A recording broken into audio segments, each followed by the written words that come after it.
Then we have also, then I think legal privileged practitioners that is responsible for recommendation of people, of lawyers, for honor of this senior son, senior advocate of Nigeria. So that is another judicial body, and if you look at it, it's very, very important. Then the body of benchers. The body of benchers, when you go to the university and you go to law school, then the body of benchers will now look at you in terms of academic qualification and your conduct, your character. You may graduate. If they see that you are not of good conduct, they will deny you to practice. So your birth certificate will even indicate that it is issued by the body of benchers.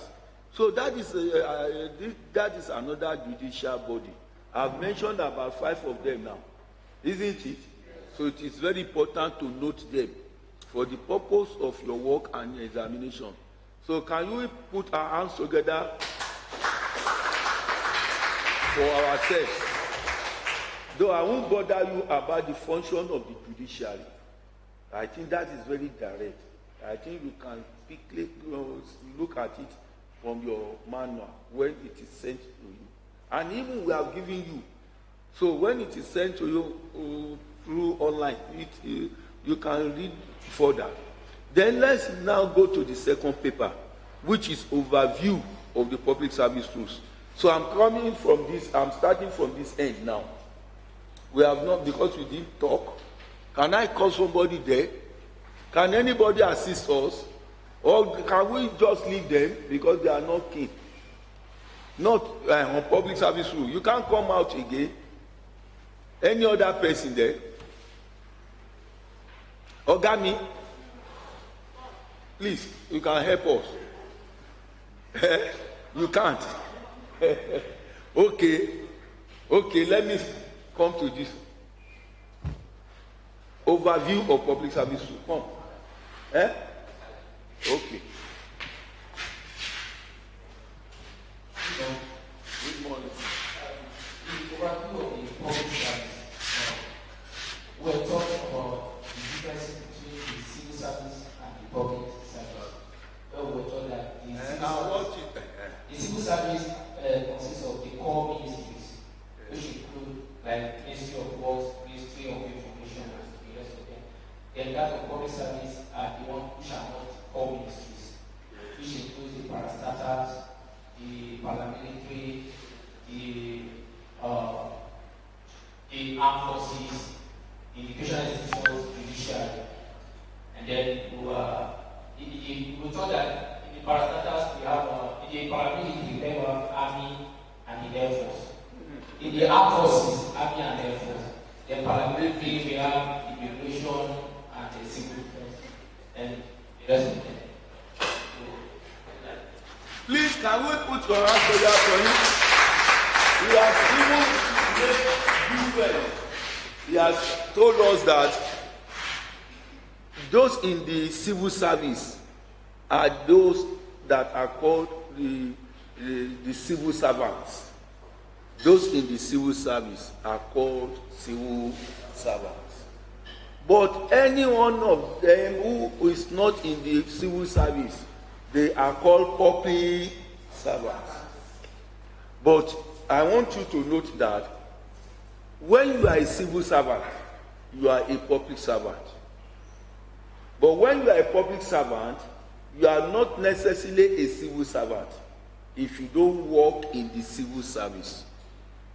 The civil service is made up of ministries and a ministerial department. But I won't bother you about a ministerial department. It's just the civil part of the civil service that has no minister, like head of service, Federal Civil Service Commission, Federal Charter Commission, National Population. They don't have minister. They call them a ministerial. But what you are saying is correct. That those in the public service, they are parastatals, they are the armed forces, They are the paramilitary, the judiciary, education institutions, legislative organ. But the civil service too is one of them. So that is why when you are a civil servant, you are at the same time a public servant. You get it now? But when you are a public servant, you are not necessarily a civil servant, except you work in the civil service. Now that's very good. Then, can anybody help us again? Because they are just giving us introductory aspect of the subject. Any other person? Oh, yes, you can help us.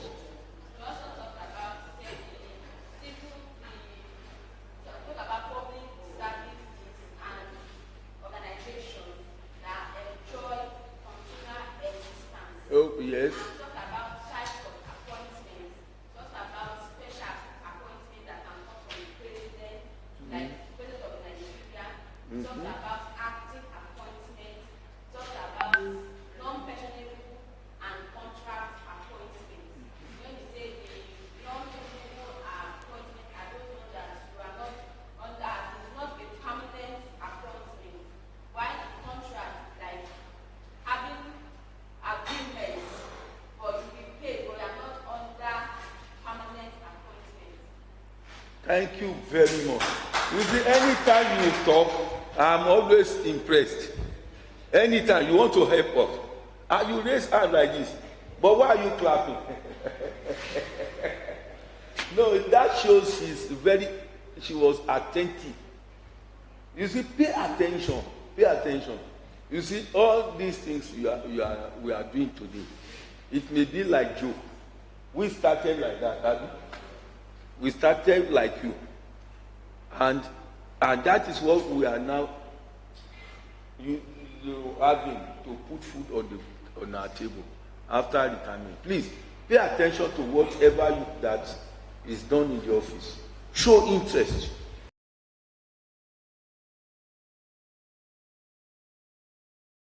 He has told us about the types of appointment. And what impressed me most is that he talked about non-pensionable. He said it's a contract appointment where you work for a short time, but it is not permanent like all other ones. Now, can anybody tell us a little about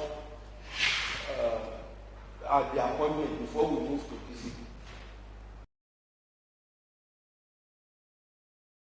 To tell us, he has mentioned types of appointment, but there are other areas apart from that. Any topic you know that you don't have that Papa, just come and talk. Yes, or that come and help us.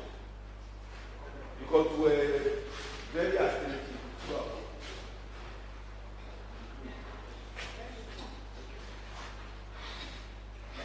we'll talk about senior staff. Okay.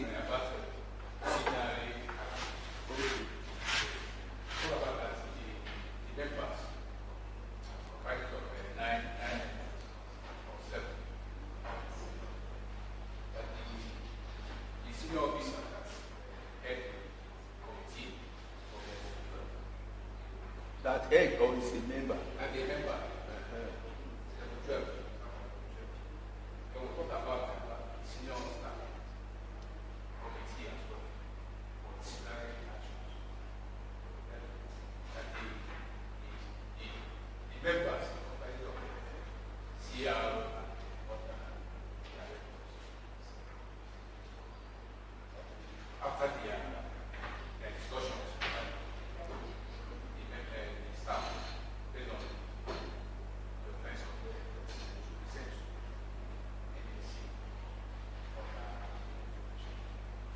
Thank you.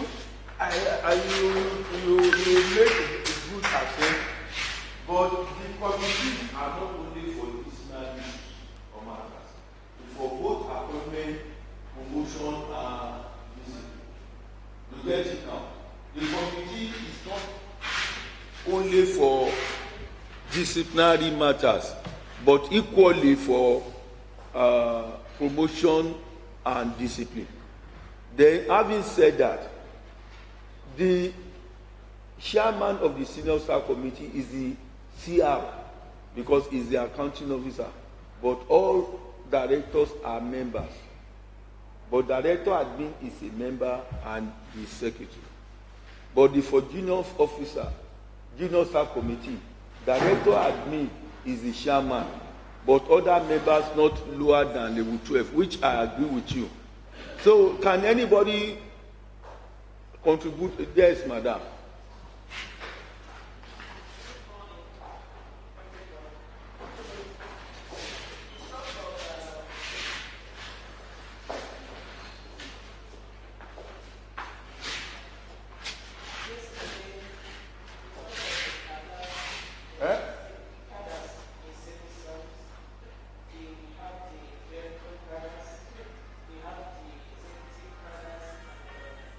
We have the administrative cadre, and the starting point of the clerical cadre is from 6 to 7, and from 6 is the starting point and the end point is 7. And the executive cadre, the starting point is on level 6 and the end point is on level 14. The administrative cadre, their starting point, the administrative cadre, their starting point is on level 8 and their end point is on level 17. And we need to understand that there is also opportunity for improvement, especially if you're on the clerical or administrative cadre. And those means are advancement, upgrading, and conversion. We will also talk about transfer and secondment. The transfer we're told that transfer is a permanent relief of an officer from one office and from one office to another. And secondment is a temporary release as an officer from one organization to another. And No, let her continue now. She's on the track. Madam, continue. You are correct. so we were taught of leave and the types of leave. We talk of annual leave, we talk of sick leave, we talk of the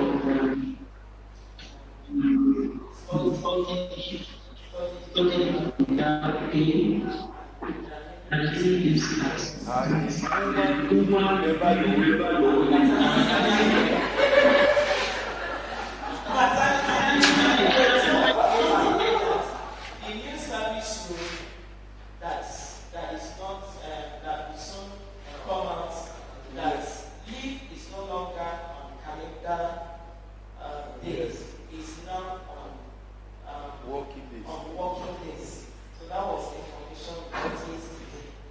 So thank you. In fact, but let me make some corrections about the career progression. Madam, listen properly. You see, Alhaji Shehu told us about clerical cadre. If you are in this cadre, your entry point, when you have 4 credits in school start or NECO, you are given level 4. But if you don't have up to 4 credits, you are placed on level 3. But from this point, you can go far to 7. By the time you get to 7, you are not going anywhere. That is the stock. But you said 6 to 7. So I want you to know that it is either from 3 or 4, but it cannot go beyond level 7. Then another cadre is called executive cadre. Executive cadre. And the entry point is the minimum qualification is ND, National Diploma. And when you enter this cadre, you are on level 6. And you can go far, but to 14. I think you got that right.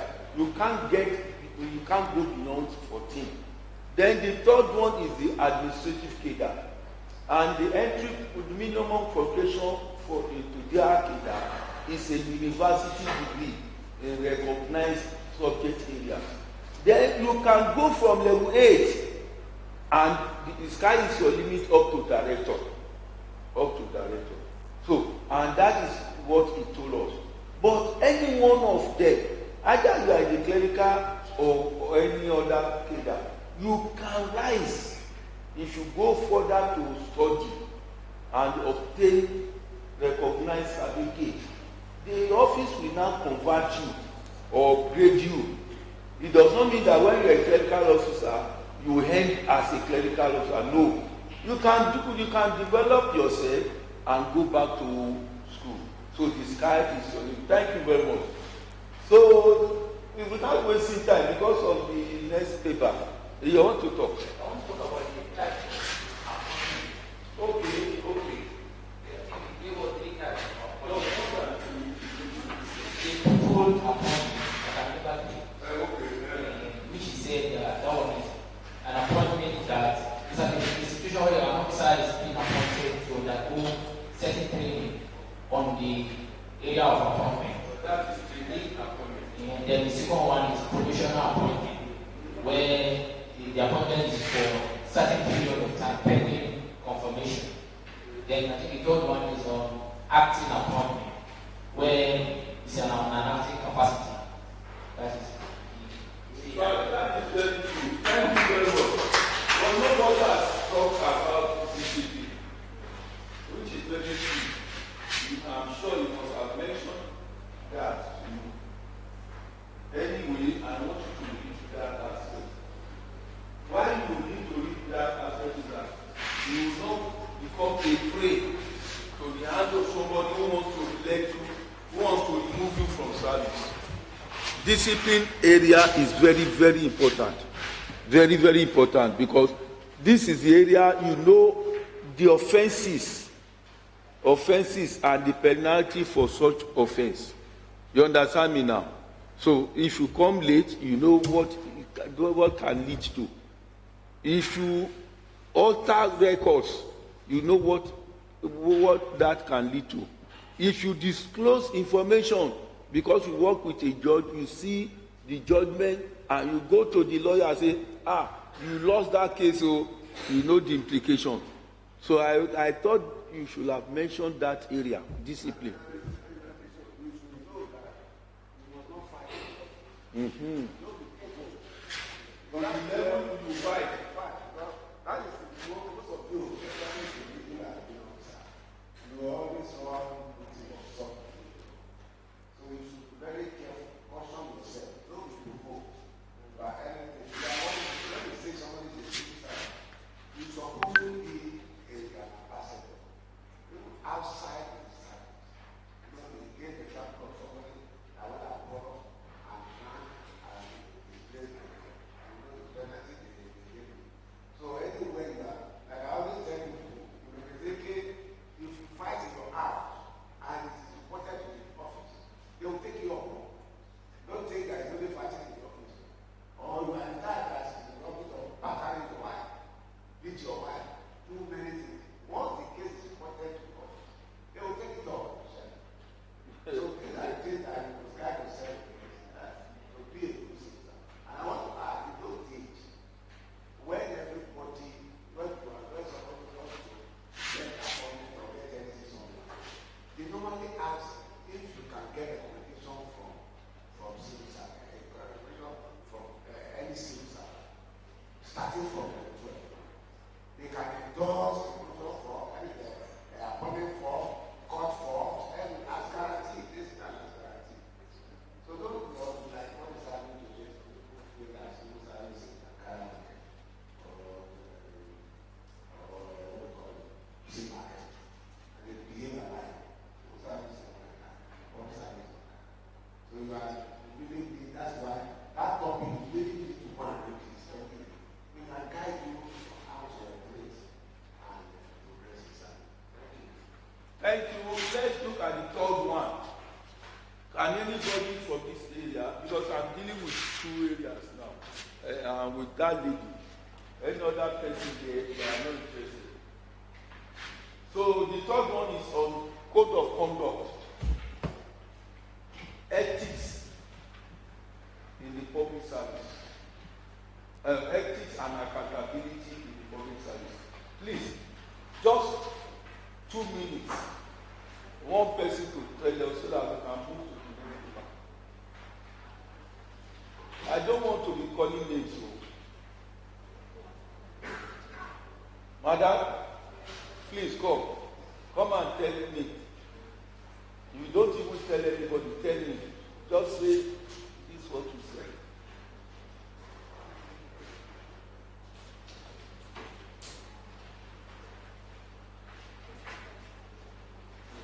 Thank you.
Okay, thank you.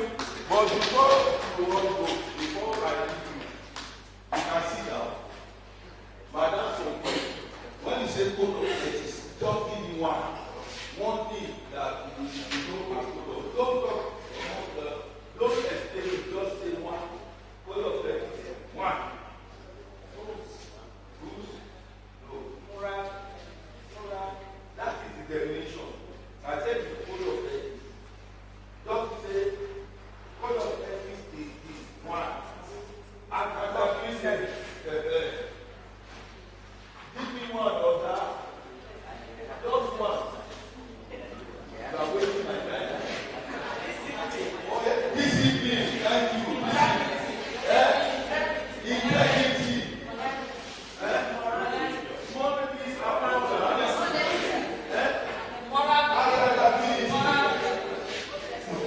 Morality, loyalty, patriotism, integrity, industry, tax,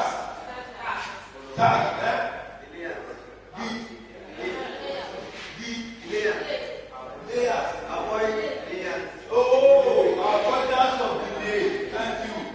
Good image of the service, punctuality, honesty.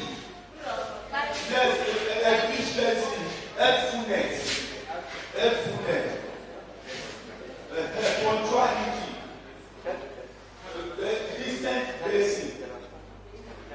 Thank you very much. Please, I want you to note today.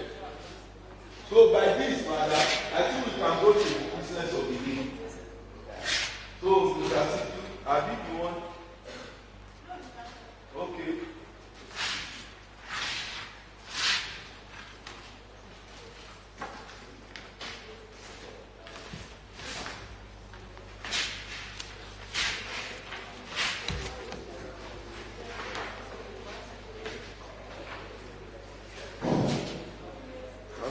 Good morning, ladies and gentlemen.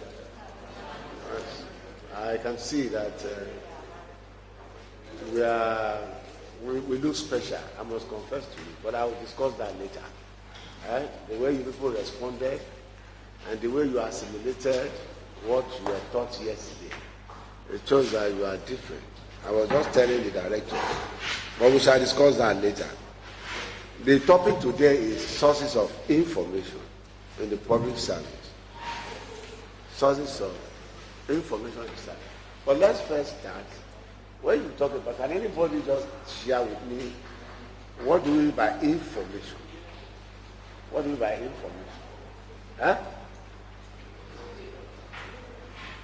No, forget about that one. You can give your own. What do you buy information? Right?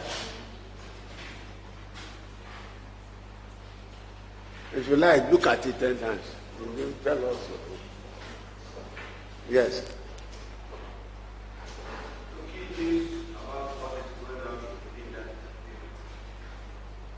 Yes. Yes. To give details, particulars of figures. Read details of particulars Okay. of figures. Okay. Yes. Yes. Information, more than an idea of the case given for enlightenment or knowledge. No, really, okay. You want to say something? Yeah, it's not an act. It's a source. It's the information is what you convey in communication. Okay?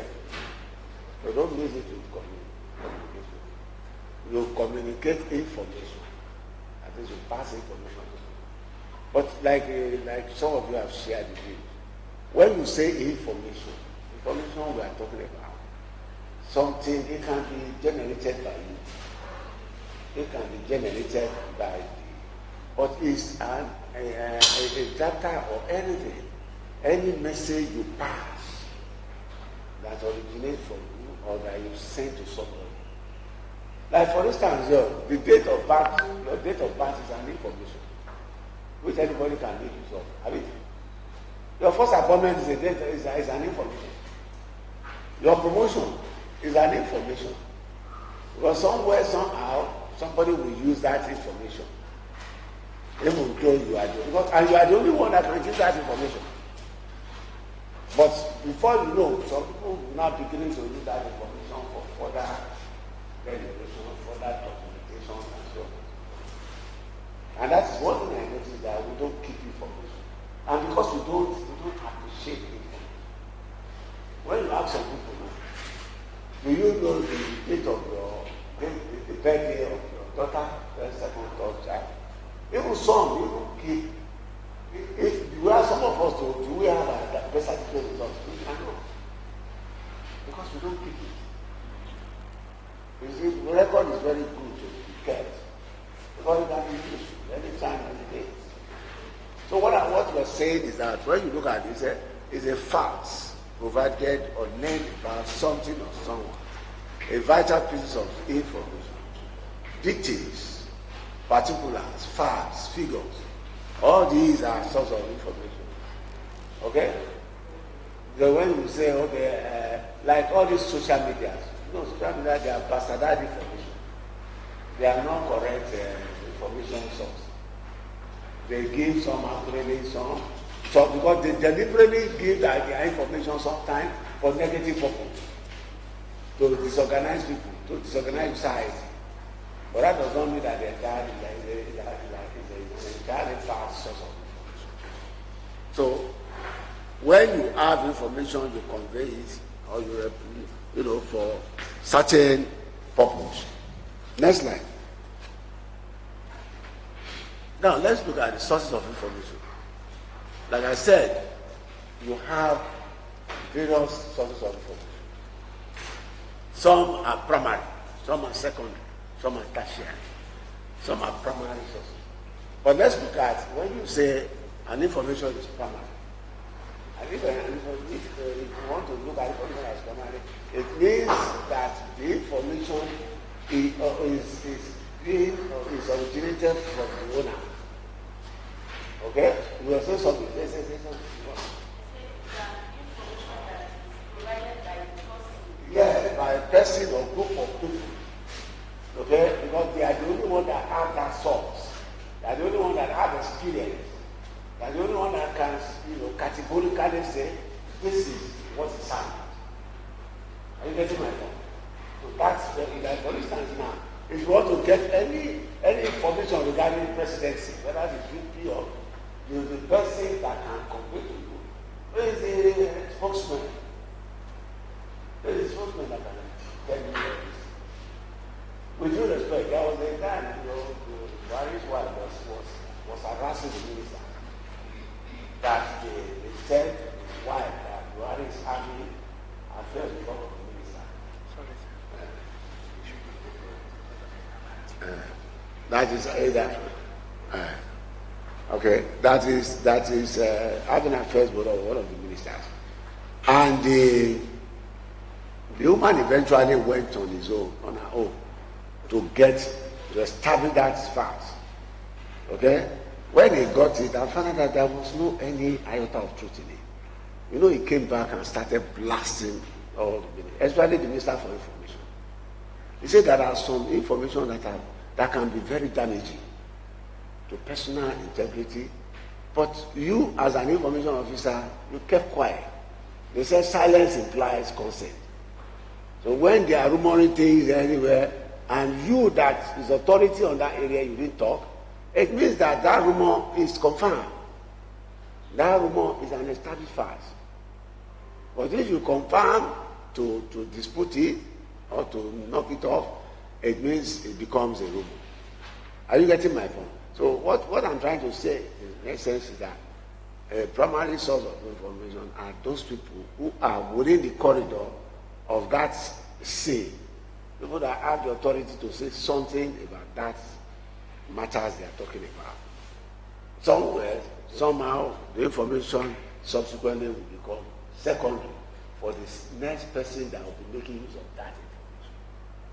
Like for instance now, you are, when they give you form, you want to use it for your, nominal role.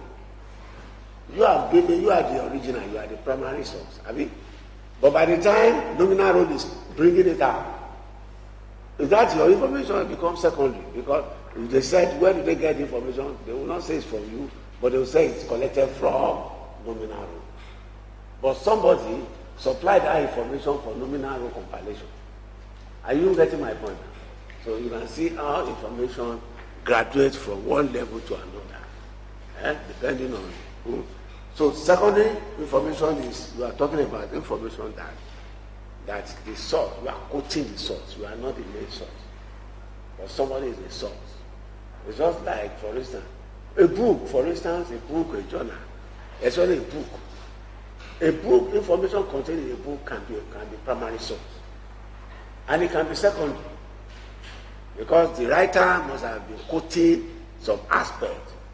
Some of the majority part of that book may be from experience, from his own experience, or whatever he has witnessed. Are you getting my point? But some of the information in that book can also be secondary. Are you getting my point? And it can be tertiary. But all the overall fact is that the book itself, that is can be seen in three perspectives. It can be seen as primary source, it can be seen as secondary source. But when you talk about journal is basically secondary. Because people follow that information. People package it, which can be regarded as secondary or... okay, let's see the next slide. You see, that's what I said. I said primary source are original materials on which other researchers studies and base. Are you getting my point? Okay, primary source report a discovery or share new information. You share information about yourself or from your own experience. You can, for instance, an eyewitness. You see all those reporters when they want to establish that what they are saying, information they are conveying to the public is a fact. They like to make sure they interview the eyewitness. They are interviewing the eyewitness, interviewing the participant. Are you getting my point? So you find out that, such eyewitness is a confirmation that that information is authentic and is from genuine source. Because we are gathering from the source, who is the eyewitness and participant. There are usually evidence of accounts of events and so on. You can read all this. Next slide. Next slide. Okay, you can see an example of primary sources. Primary sources. Like I said, eyewitness. eyewitness is a primary source. Somebody who were there when that happened to take place. Journalistic report is also primary. It can be seen as primary because he is the one conveying the message to the listener. Are you getting my point? He's the one conveying the message to the listener, to the audience, or to the readers. Financial report is primary because it's the one that somebody packaged that report for a purpose, for official purpose. So it's original. He has collected his data. He must have done a lot of homework, going from one department to another ministry, calls and so on, just to make sure the report is tangible and is useful for that purpose. Government documents. Yes, government documents, just like financial report too. These are documents that originate from government offices. Okay? They are primary also. Court records, archaeological and biological evidence. Archaeological, for instance, you say this is an archaeological fact. That is, it's the only archaeology that can tell you that,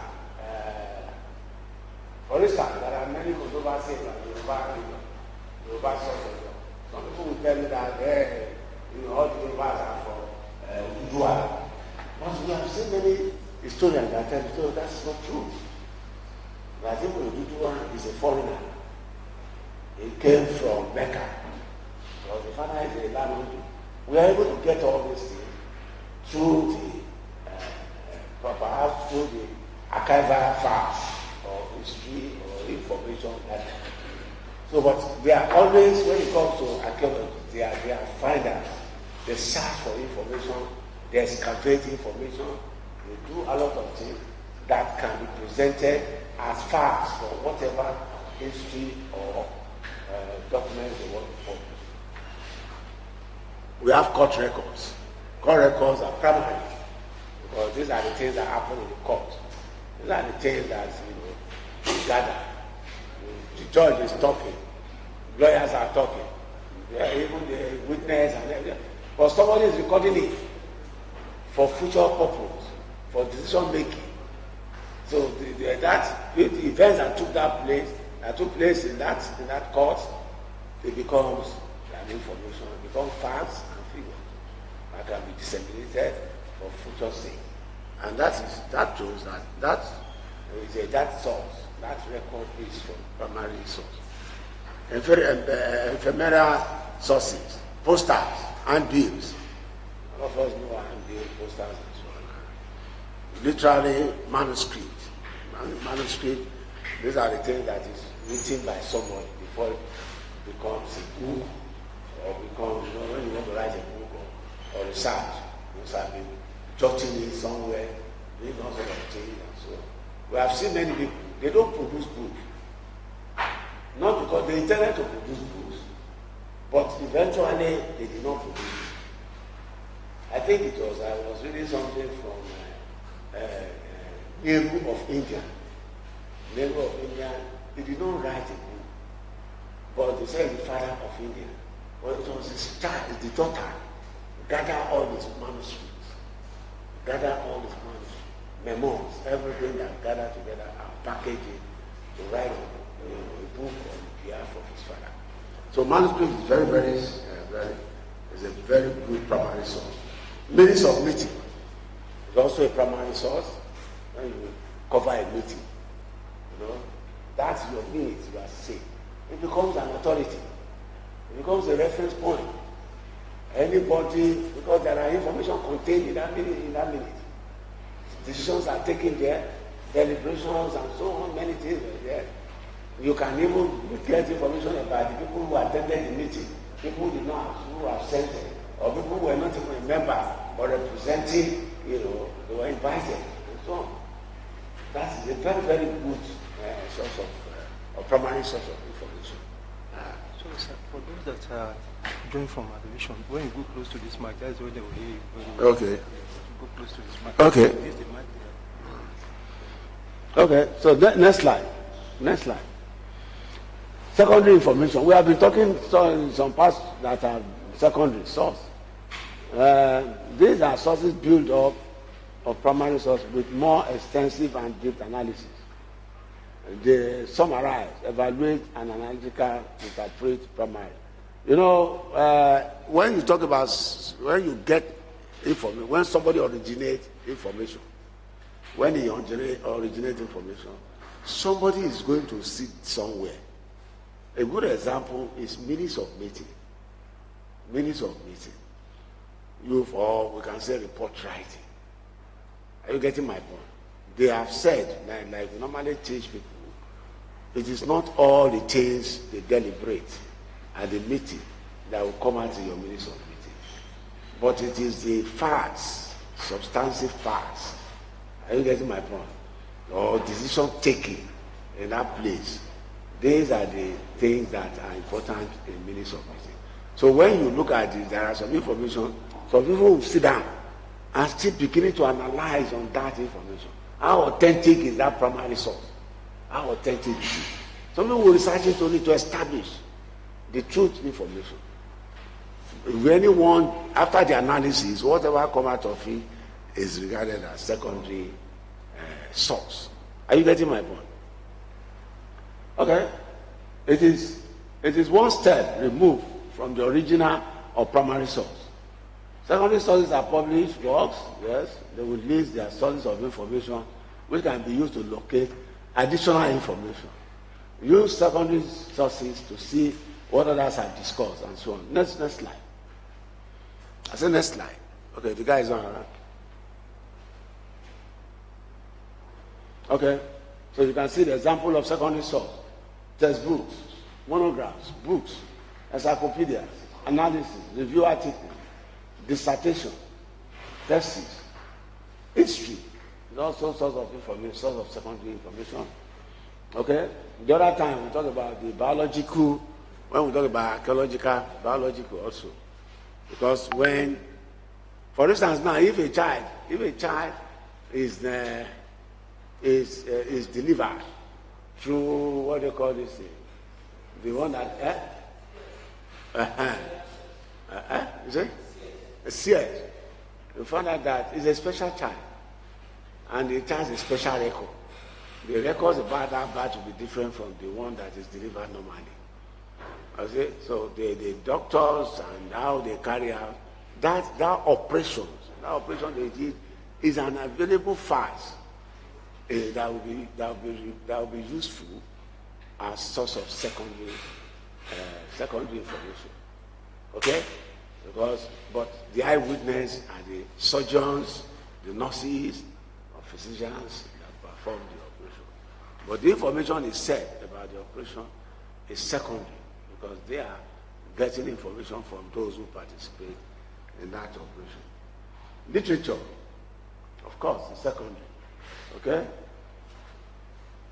Lecture given about many things, criticism or review of painting and so on.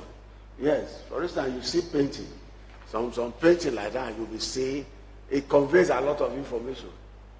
Okay? Some people, but when you look at when they painted it, they can, from that paint, you can see, you can have an idea of what has happened in that area. I've seen many paintings that you see that in those days, women, they don't cover their body, unlike these days. And they were not harassed by their make opposite. In those days, yes, they go, as if, they don't know that they have made counterpart.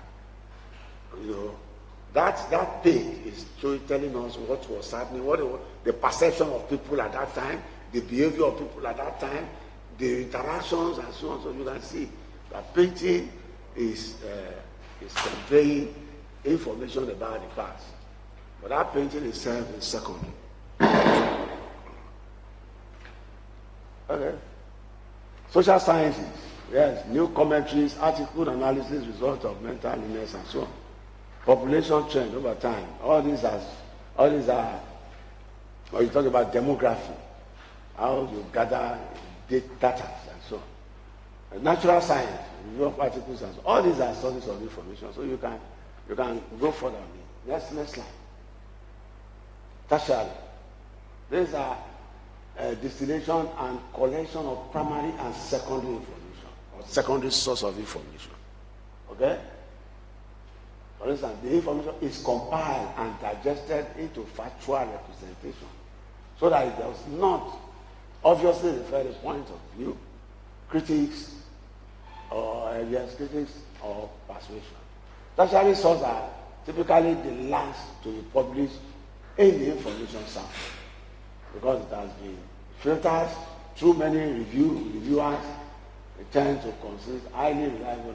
So when you see tertiary information or tertiary source information, it has been analyzed. It has been analyzed. It has even undergone stages before it is finally produced. You see, like they will tell you that, for instance, when you look at people, I will always tell people what lured people, astronauts, what lured them in searching for planets. When you look at the source of planets, source of information on planet, you can only get it they got it from Bible and Quran. That God has established 7 planets. They made us to believe the 2 books reported 7 planets. But thereafter, some people sit down and beginning to, investigate about it and so on and so forth, and before they beginning to go into space. Today, we're having almost 9 planets now. At a point in time, it was 10. They now come back again and say, no, one of the planets were not planets. They don't have the attributes of planet. So it means that they have done research. They have examined it. They have studied that, no, this is not a planet because it does not have attributes of planet.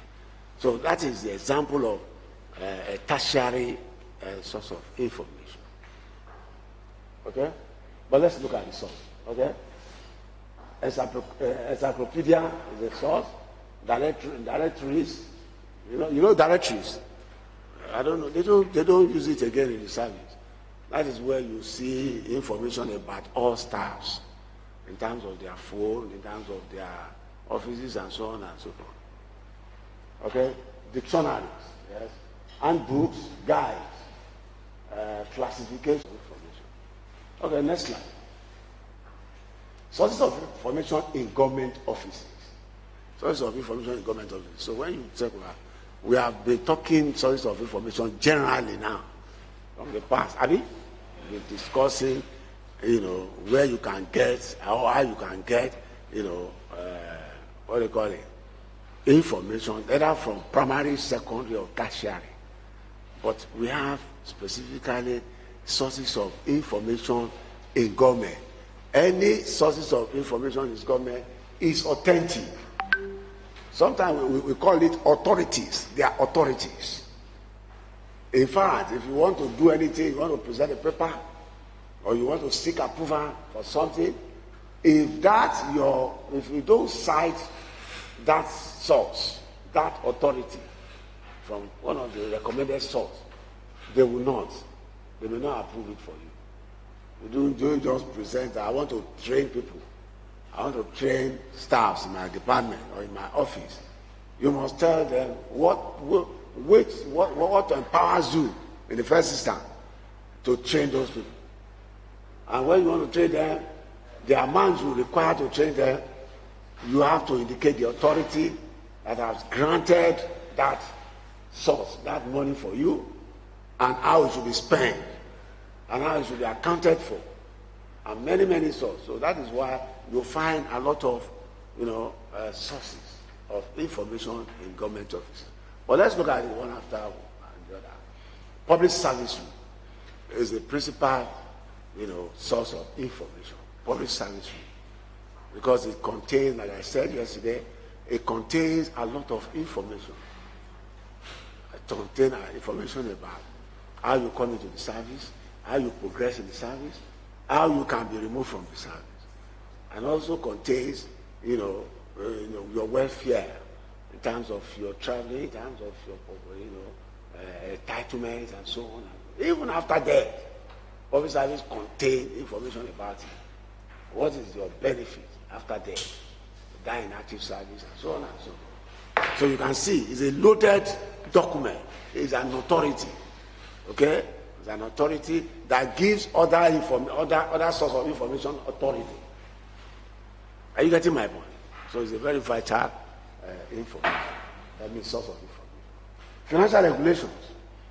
Yes, this one is basically talking about financial matters. Financial matters. How you spend money, how you source money, the period you must spend it for, when it is spent, explain how it is done, or will the money come by accident, and so on and so forth. Okay? So it contains all manners of financial matters, how it is expended, how it is managed, and how everything is approached. Financial regulations is where you cite it when you are talking about financial matters in the service. Next slide. Treasury circular. No. There's one. We have circular and circulars and okay, probably we want to say circular letter. Okay, circulars and circular letters. Circular is a very, very powerful source of information. It's an authority. In most cases, because circular is updated time to time. It's updated. In fact, it's updated information that is contained in both financial and public service. It contains it, validated. Okay, you can see of recent, they have improved the details. They have improved the details. You are not aware? Or do you know what they call details? Duty? You don't know it? It used to be certain amount before. In fact, it used to be categorized into 3 or 4 before. But it's now split into two grade level now. Two grade level. The entitlements. Whereas formerly they combine about 4 grades or 5 grades together. But it's now two now. So you can see it is circular. It came out because there is within the time the other one was done, and now there is any book, no financial regulation that has been published to reflect it. Even if there were any things that time, the circular is the one that will authenticate whatever is contained there. So the circular letter is to correct the ambiguity in a circular. When the circular is sent out to the readers, to the users, and they find out that there are some aspects of that circular that make people to misinterpret or give different meanings to that circular. So the circular letter will go out to explain that aspect that is ambiguous, that aspect that people are giving different meaning, give different perception. The circular letter will now explain what that circular or that aspect of circular is talking about, so as to erase all the wrong perception about the information. Okay? Treasury circular. These are circulars that emanate from the Accountant General's office and so on. So it's about finance too, but transaction, financial transaction and so on. Revenue expenditure and capital estimate of the federal and state government. These are things that are, about what we spend, what government spend, or what they intend to spend in a given year, and what the source of that is where he's going to get the money. This estimate will reflect on, okay, and tell you, how it can be drawn. Where is the authority? Who are those people that can approve it, having been approved by the National Assembly and assented by Mr. President? The treasury circular will tell you, different sub-heads and so on and so forth, where the money can be sourced. Okay? That is that. They are taking light. Somebody should adjust this thing. It's not reflecting.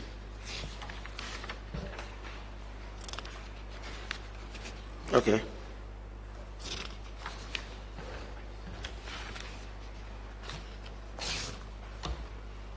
Okay. No, it has jumped. Oh. Is that the immediate slide? Okay.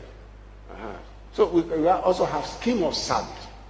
Scheme of service is another very important authority in the service.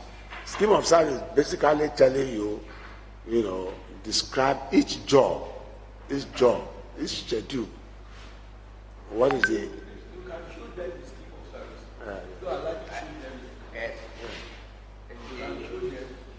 The scheme of service for the judiciary is different. The one for the general public service is also different. But this one is extracted from the scheme of service of the Federation. There are some cadres, sorry sir, I'll explain. There are some cadres which are peculiar to judiciary. Like the registrar cadre. We don't have registrar cadre in the scheme of service of the public service of the Federation. That's why the judiciary now created the registrar cadre. Because if you have to use the general scheme of service, you cannot promote those who are in the registrar cadre. So we created registrar cadre and the scheme of service to accommodate the major cadre in the judiciary. It's the major cadre because it is through that cadre you rise to become the chief registrar. So if it is not captured, then you don't make headway in the judicial service. It is the most important cadre as far as judicial service is concerned, and it is not captured in the general public service scheme. So that's why we created our own scheme of service. It is called Federal Judicial Service Commission Scheme of Service 2010. It is not yet reviewed. It is still the documents we are using. And I tell you, this is your major guide. This is your major guide to career progression. Once you go through it, you just trace your own cadre. See where it starts, where it ends, and how you will move. And like I told you yesterday, this is your career guidance. Career guidance. It guides you in career selection. And then this is the regulations. You have a smaller book also, but it's the same. There are some the public service rules doesn't have provision for permanent secretaries. In the judiciary, we don't have permanent secretaries. We don't have chairman, civil service commission. We don't have heads of courts in the public service rule. They don't recognize head of courts. We recognize head of courts, we recognize chief registrar. They are equivalent to permanent secretaries. That is why we remove where they put permanent secretary, we remove and put chief registrar. Where they put ministers, we remove and put head of courts. You understand? There are so many things that chairman, Federal Civil Service Commission, we put chairman, Federal Judicial Service Commission, and Chief Justice of Nigeria. And then we put secretary, FJSC, Federal Judicial Service Commission. Those are the major changes we made to the scheme. In fact, we created it on our own. We went to Calabar, we spent about 10 days, and we prepared the document. Thank you. Okay. So basically what is trying to convey to you in that every job in the service has career progression. Every cadre has career progression. Okay? For instance, now if you say clerical staff, there are jobs that are grade level under clerical cadre. There are several grade level under secretariat cadre.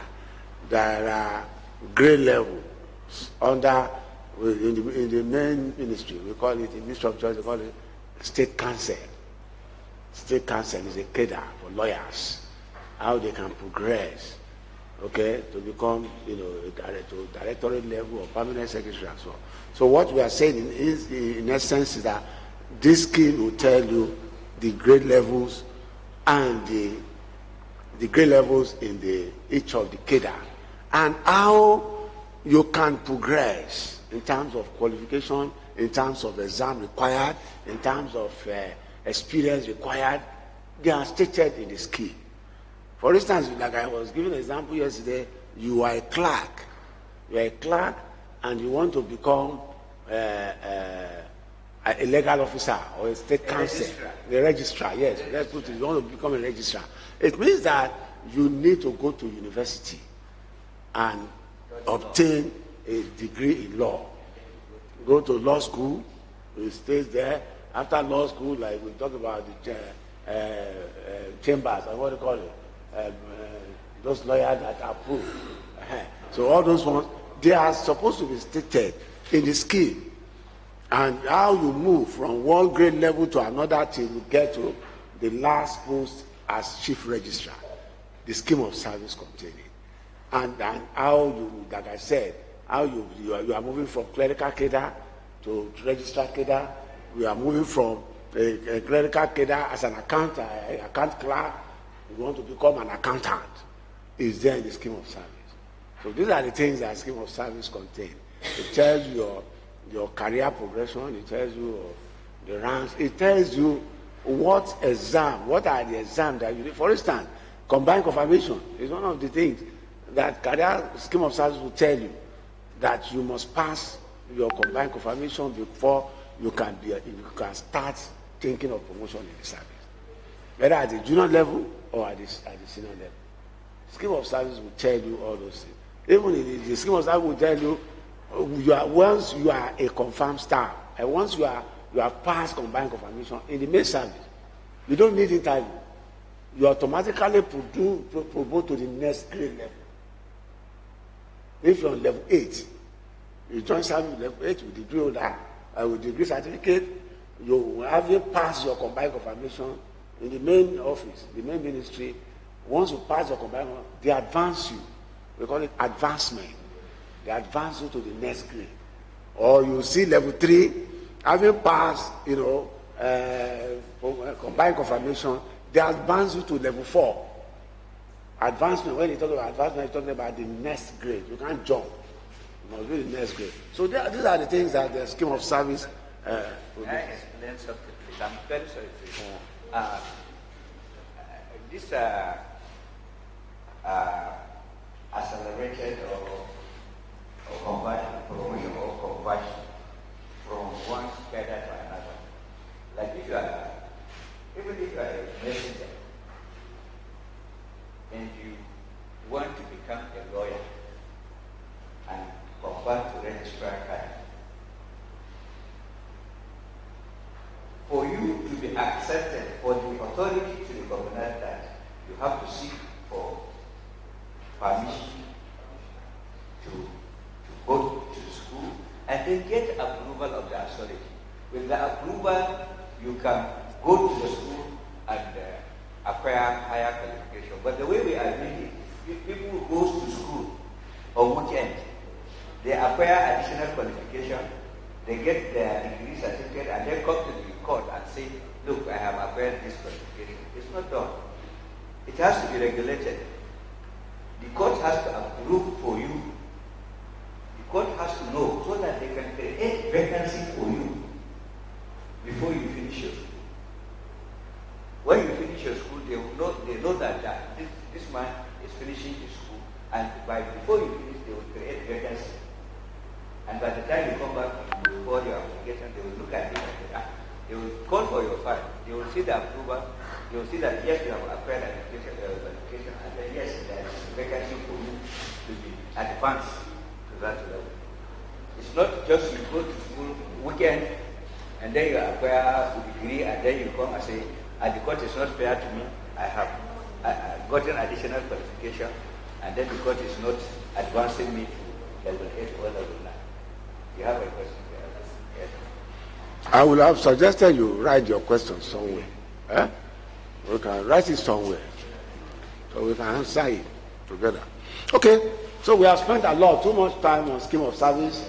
It's just one of the sources of information. Next slide. Next slide. Okay, official gazette. Official gazette of the federal and state government. You can see these are any information you want to pass. Gazette is a very, very good, very important source of information. It disseminates a lot of information in terms of appointment, in terms of promotion, in terms of even removal from service, on disciplinary matters, and so on and so forth. Ideally, when an officer retired, they are supposed to, gazette it.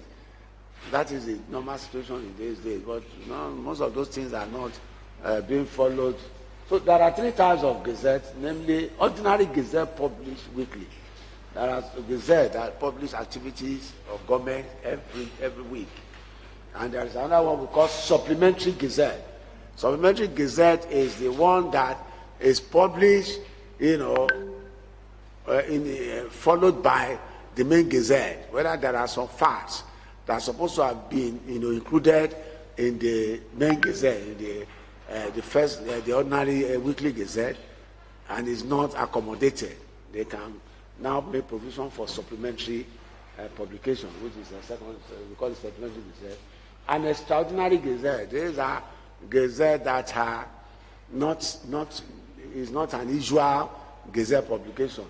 When somebody suddenly ran into problem or is removed from service or government pass information, take certain, want information to be passed, those are the information that you package in extraordinary gazette. Okay? Next slide. Next slide. Okay. A report of commission. Report of commission, that's the one on the top. Yeah? We call it Commission of Inquiries. It's another good source of information. So, Commission of Inquiries. When anything happens anywhere, like crisis, whether all this, like what happened in Owo is of recent example. What happened in Owo?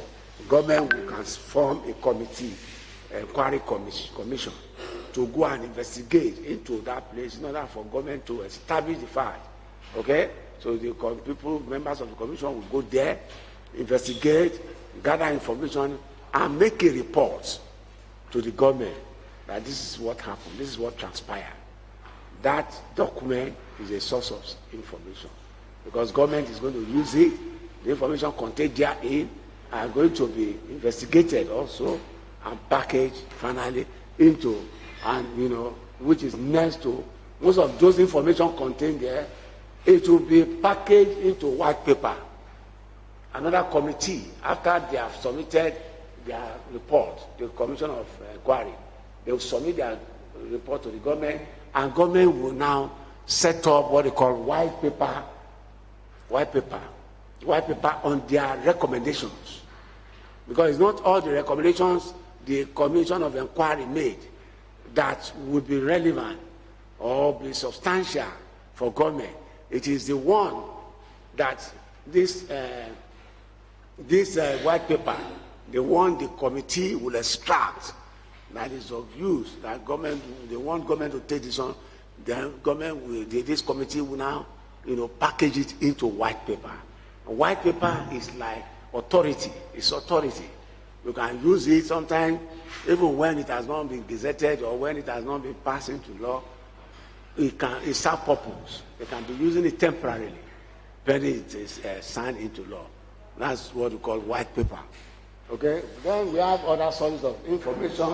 Laws of the Federation in Nigeria laws of the various Nigerian states, guidelines on appointment, promotion, and discipline, Federal Civil Service Handbook, like these regulations on federal judiciary, procedures and administrative procedures and so on. All these are, you can.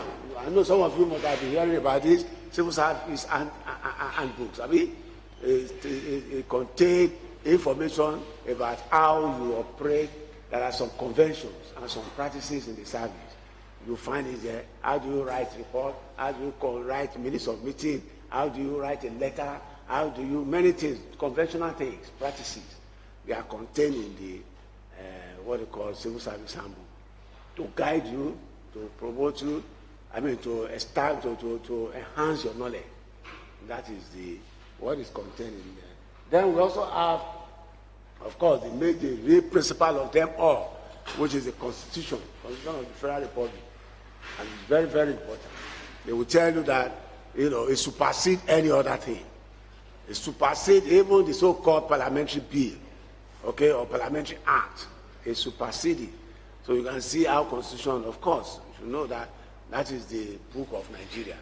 Whatever is any problem that you are having, or even the judiciary, the courts, when they want to determine a case, they use Constitution to guide themselves, to make sure that they don't run into conflict. Staff list of the Federation. Staff list is in those days used to be very, very important. But many things going on now that is not happening these days.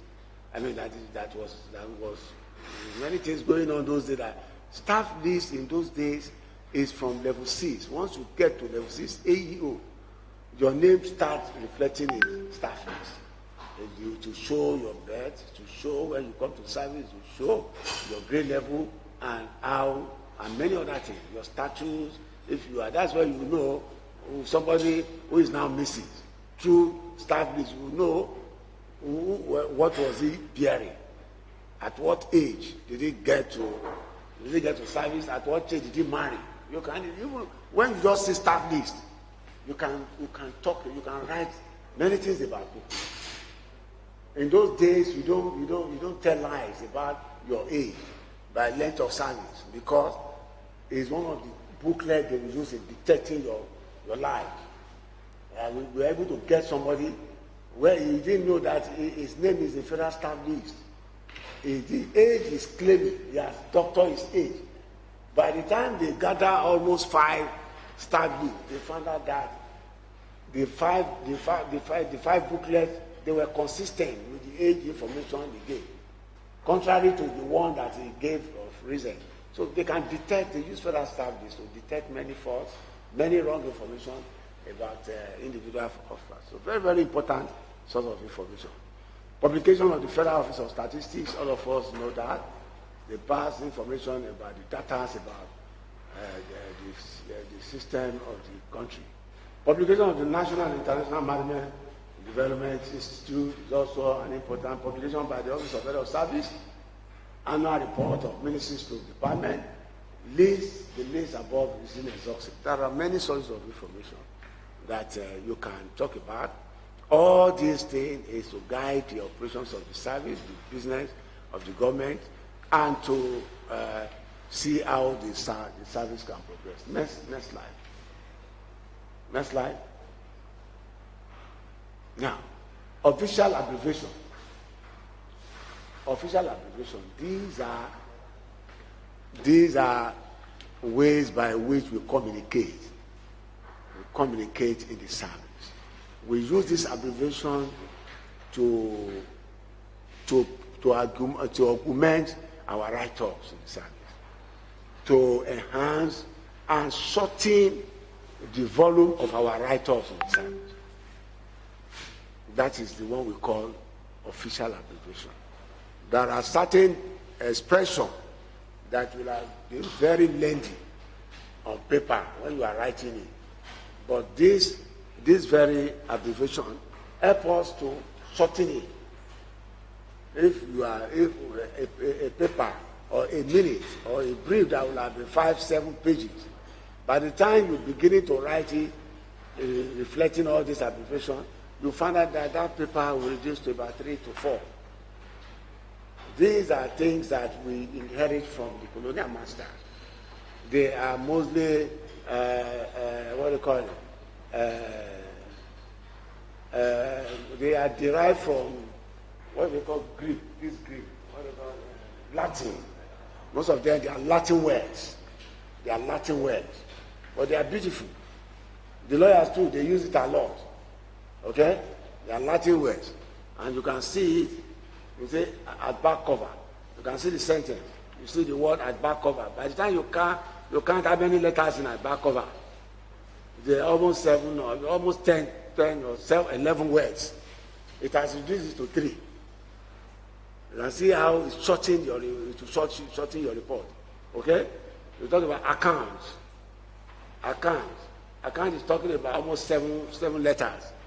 But it's just, A/C. Okay? We have AFC at front cover. Active. AIE. Authority to incur expenditures. ASAP. As soon as possible. At your convenience. Back cover. Brought forward. Okay? Your telephone. Call it your tel. Okay? Your lead. That's your letter. Okay? WRT with reference to. Next slide. Around next slide. Okay?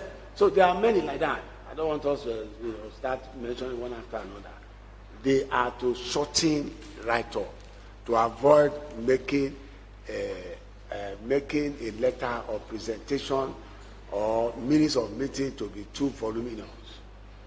By the time you are constant and get used to all this terminology, you find out that, because I always tell people, when they say minutes, brief, a minute is not supposed to be a booklet. It's supposed to be a summary of ideas, summary on certain matters, summary on certain, important issues that you are writing to seek clarification or seek approval from the superior authorities. So you don't need to be writing, volumes, pages, and so on. So that's all. This paper basically is telling us how we're telling us about information, how do we source it, categories of information or categories of sources, how do we manage information, how do we use it for our purpose, for official purpose, and so on and so forth. Okay?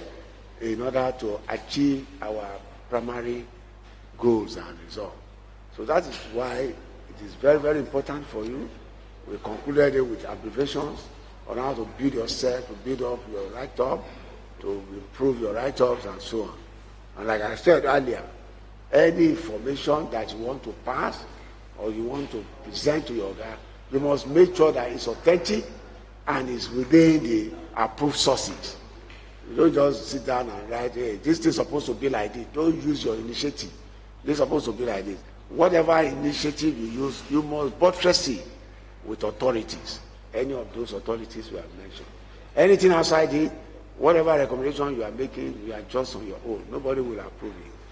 But once it contains, one of these authorities, the approval will be expressly. Gentlemen, I want to thank you for listening. Thank you.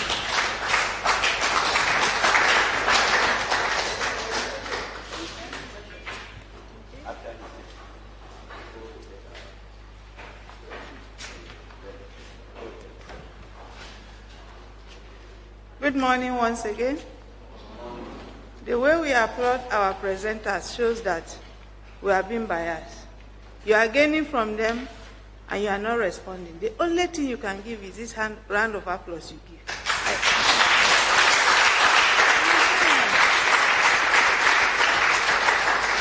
Thank you for understanding with me. Am I so demanding? You're welcome. So we are going to take question and answer after the tea break. But for now, we are going to take your 10 minutes, and it's going to be of great benefit to us all. I'm inviting someone in from EduTech. Can he come in? Okay. I'm inviting someone in, a representative of EduTech. He's coming to tell you about your educational progression, if you need additional qualification. But you know that before you can embark on any certificate, any program, you are supposed to notify the court, isn't it? Okay. So after your confirmation, before you can go on any educational program, are you aware of that? Okay, so you are so privileged to have everything now before you. He's going to talk to you about their programs and any course you want to apply on. If you are given such opportunity, it doesn't mean you are going to the school. They are affiliated to ABU Zaria and Bangkok University in Ogun State. You are not going there. You are looking at me. You are doing everything online, if you are interested. After his introduction and a brief story about background about their organization, he's going to leave his contact with you. You can inform your other colleagues if they are interested. So may I invite Mr. Nalat Muda from EduTech.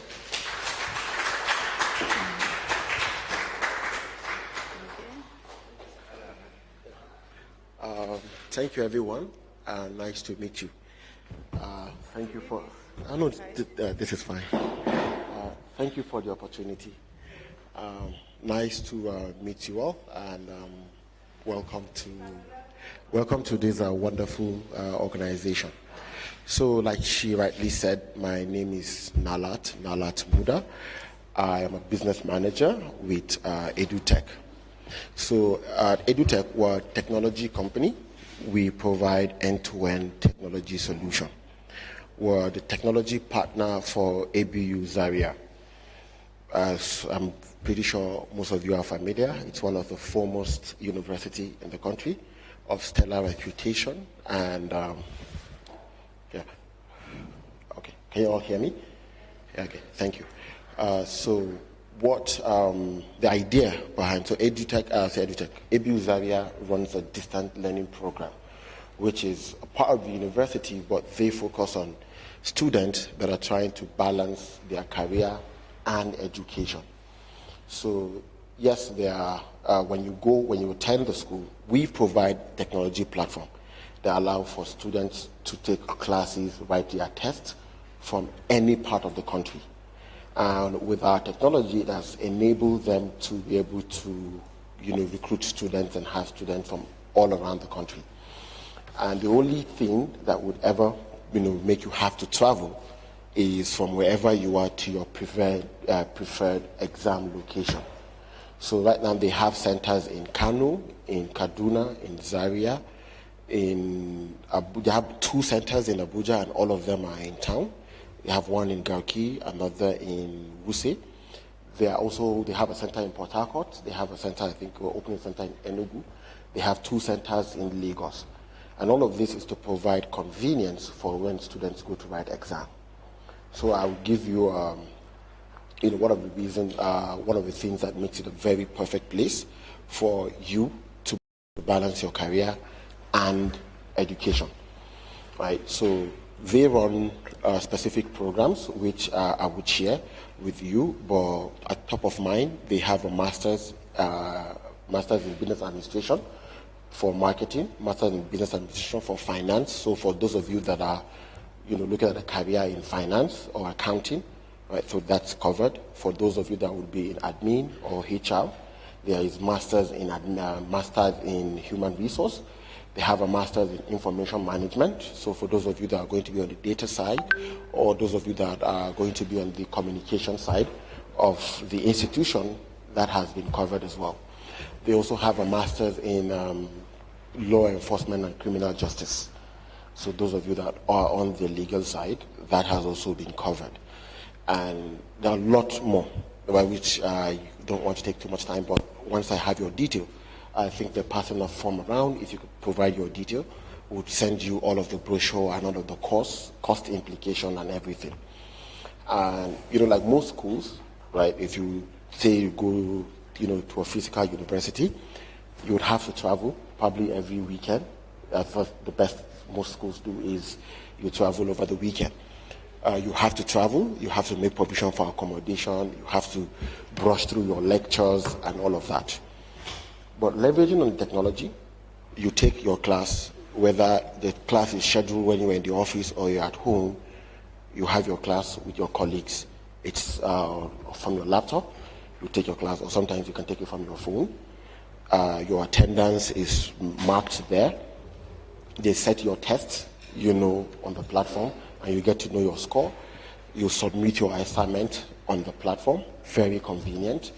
And then you also, if you miss a class, so for example, let's say there will be a live class with a tutor by 2 o'clock, and you would not be available, or by 4 o'clock, and you're not going to be available. The class are recorded. So when you come back, you can watch the recorded version of the class at any time of your convenience. You can watch it. And then also, they run 3 semesters. So what that means is you can finish at a shorter period. One, and then secondly is that running 3 semesters allow for you to be able to excel at work and at your career. And how does that look?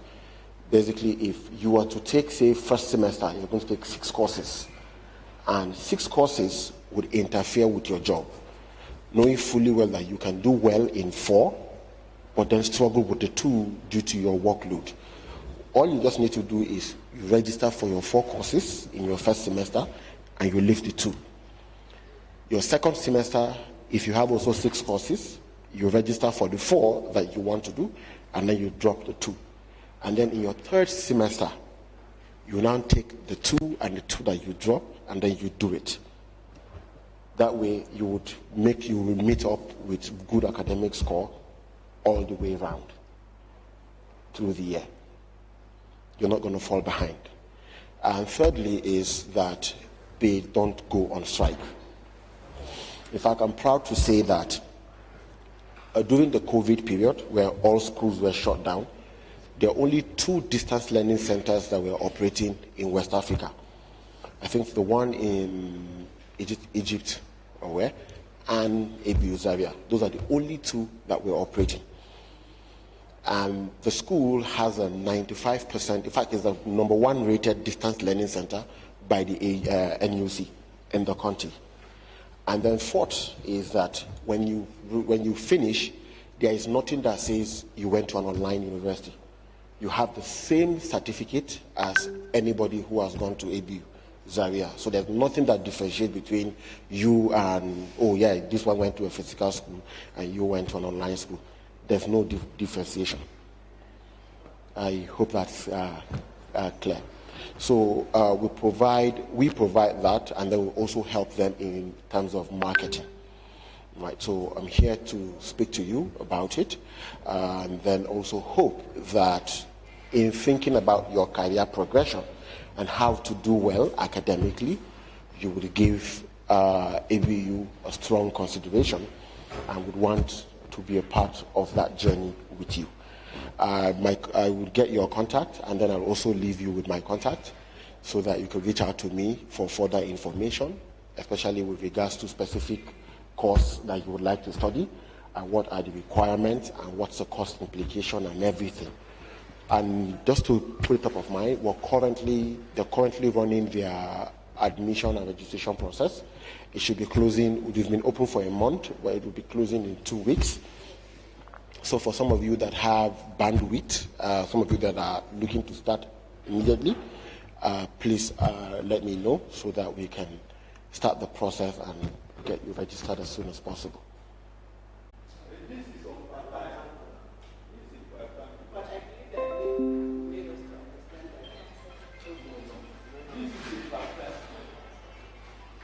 About distance learning, we only notify the office that they are running a program, and such program should be related to the guidance in the judiciary.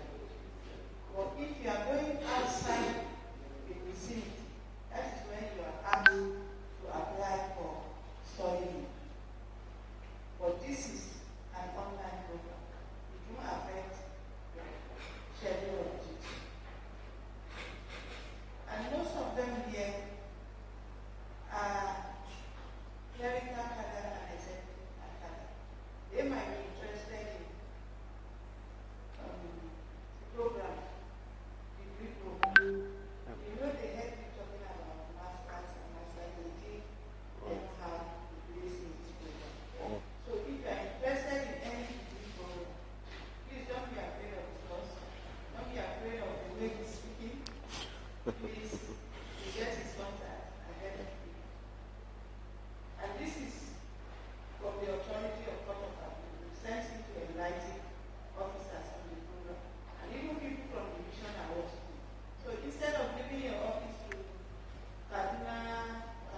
Can I just speak to that before?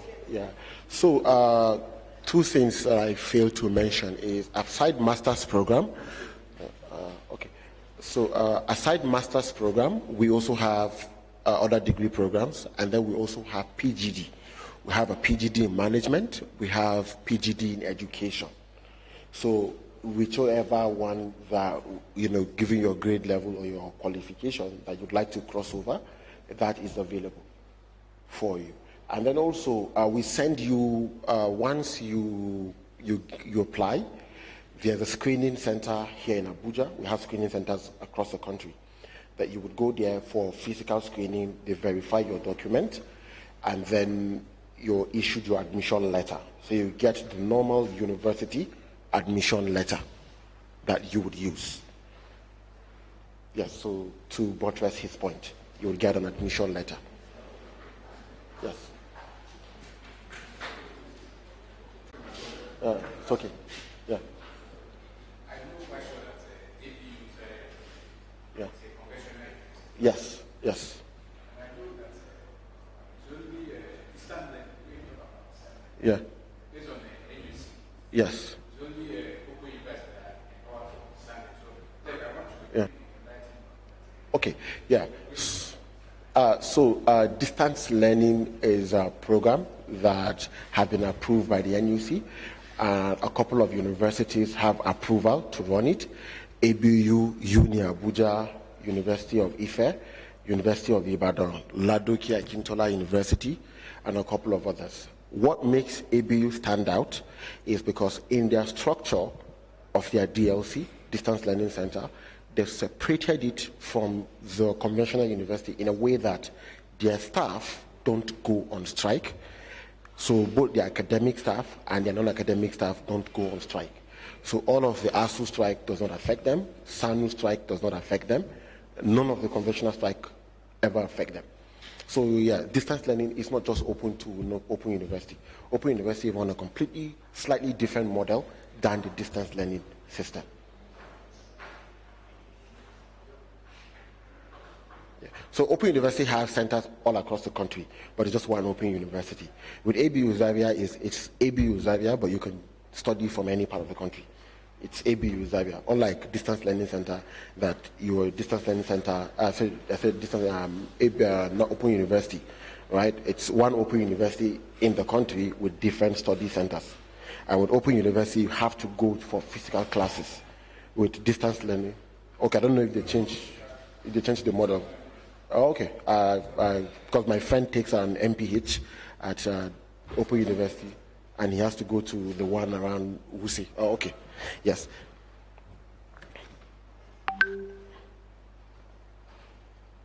Oh, okay. So I've learned that this is also going on across the country. So if you have, oh, okay, fantastic. So if you have any question, please let me know so I could take. All right. So.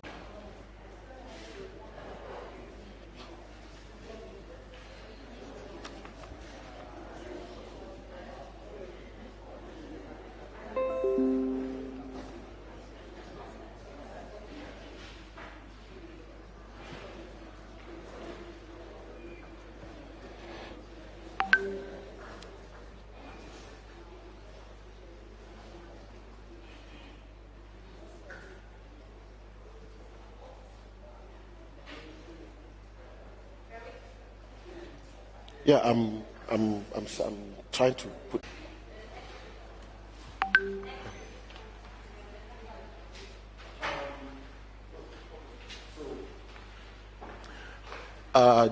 So what JAM have said, if you're coming for the BSc, if you're coming for the BSc or the BA category, you get direct admission. Then you do a JAM registration. So there's a JAM registration part that you do, not the one that you have to take the JAM exam, right? But there's a JAM registration you have to do, so that JAM would also issue an admission number that will allow for you to graduate. You're not taking the JAM exam, you're just doing a JAM registration. So there's a JAM harmonization part that is required, but it's not that JAM will be the one to give you the admission, you do your JAM harmonization part. So it's a direct entry. in a way. Yes. For instance, Yes. people are like, yes, Yeah. what are the amounts? Let's say per semester or how can Yeah, so you pay per course. Yes, like I said, because of the flexibility of the three semesters that allow for you to be able to do on time and then also be able to balance work and your study, is if you're going to, instead of taking 6 courses in a semester, if you're taking 4 courses, you're only paying for the 4 courses you're taking. Of course, there are other compulsory payments like examination fee, you have a project fee. Right? Those are like statutory, you pay at the first semester, and then every other period is just subsequent to the number of courses that you will be doing in that semester. Yes, ma'am. Yes. 9 months. Yes. I think the longest we have is MPH, and because it's a public health and it has some other health component, you do it between 18 months to 24 months. But every other one is down to between 18 months to 12 months.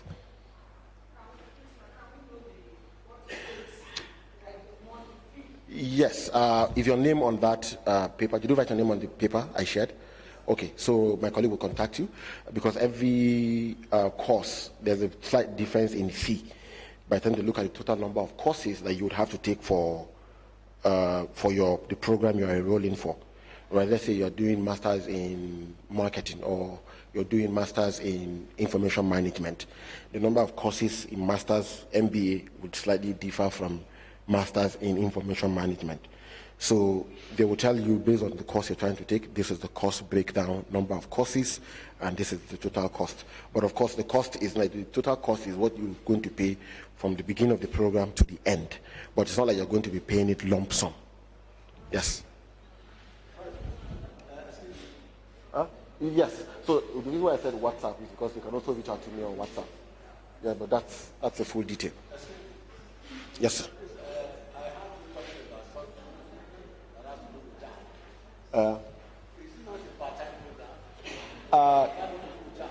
Yes, so there's what they call a JAM regularization.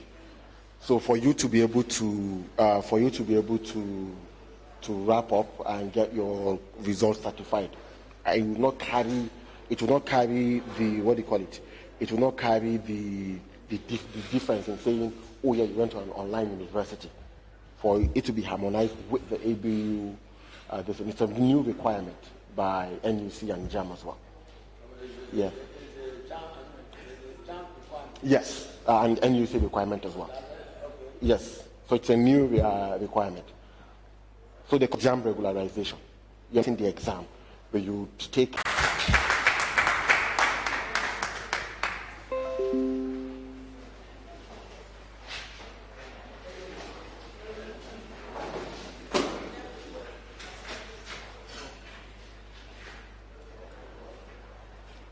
Are we comfortable? Tea break. Okay.